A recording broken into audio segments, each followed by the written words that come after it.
In First Corinthians, and it's in the second chapter, in chapters 1 and chapters 2, Paul is talking about wisdom of men, which is foolishness, and the foolishness of God, and that's in quotes because God is not foolish, that it is so much wiser than what men can come up with. And in chapter 2, and we're going to get specifically to the last verse of chapter 2 in First Corinthians, but leading up to it, one of the things he quotes from is he's quoting from Isaiah, where he says in verse 9, "But it is as it is written, eye has not seen nor ear heard, nor have entered into the heart of man the things which God has prepared for those who love him."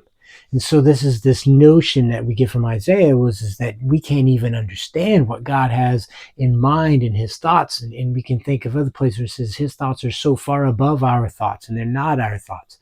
But notice what he says in the next verse, verse 10, "But God has revealed them to us through his Spirit." So what God has prepared for those who love him, he has revealed through his Spirit. So he's telling us that we have revealed to us, we have access to his very thoughts and his plans and his desires. And it's not kept from us. As Paul goes on in this discussion, he says, we understand the things of the flesh, of the things of man, because of the Spirit, through the Spirit of man. We have this way of thinking. It's the spirit of man. It's fleshly. But we understand the things of God with and according to the Spirit of God. And the verse that we're going to get to, the last verse of 1 Corinthians chapter 2, is verse 16. He quotes, in this one, he quotes from Isaiah 40. He says, "For who has known the mind of the Lord that he may instruct him?" Who's known the mind of the Lord? But then Paul says, "But we have the mind of Christ."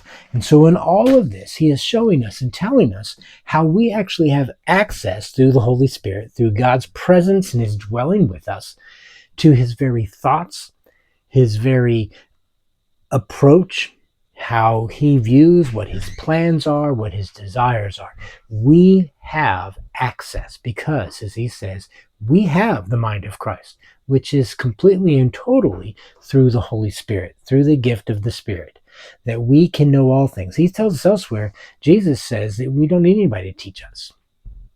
He says the Spirit's going to come and teach you all things. He's going to bring to remembrance things that I've taught you, but he's going to teach you even more because I can't tell you everything.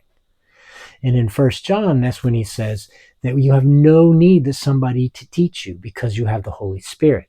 Now, this doesn't mean that the Holy Spirit doesn't teach us through other people, but we have the mind of Christ. Paul asserts here in 1 Corinthians 2, verse 16. You have the mind of Christ. Now, mind is what brings forth thoughts and ways of thinking. Remember back in Romans 12, we're told that we're transformed by the renewing of your mind. The mind is renewed because you've been given the Spirit, and it's with that is the mind of Christ, a way of thinking that's divinely connected, because you are not disconnected, you are not separate. So my life is transformed and changed because now I begin to exercise the mind of Christ, God's mind, not just fleshly mind, not just the spirit of man, but the Spirit of God.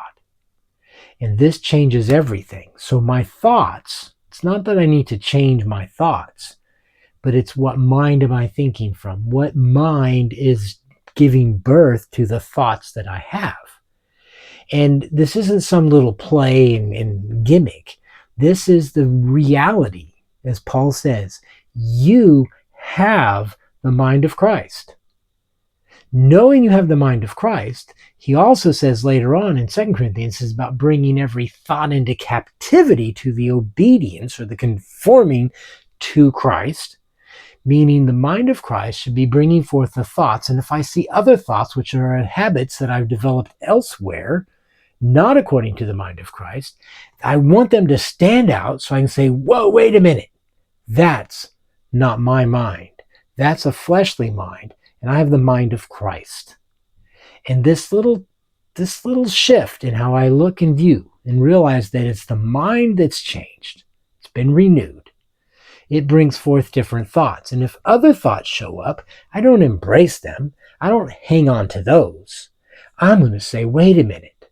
The mind of Christ asserts and says this, brings forth different thoughts. And my whole being and my approach is changed and transformed because of that and through that. You have the mind of Christ. You do. What thoughts does it bring forth that are very different than the thoughts that come from habit and from the flesh? You have the mind of Christ, and you can, and you have access to know and understand the very thoughts, the nature, the character, the plans, the purposes, the desires that your Father in heaven has for you and all people.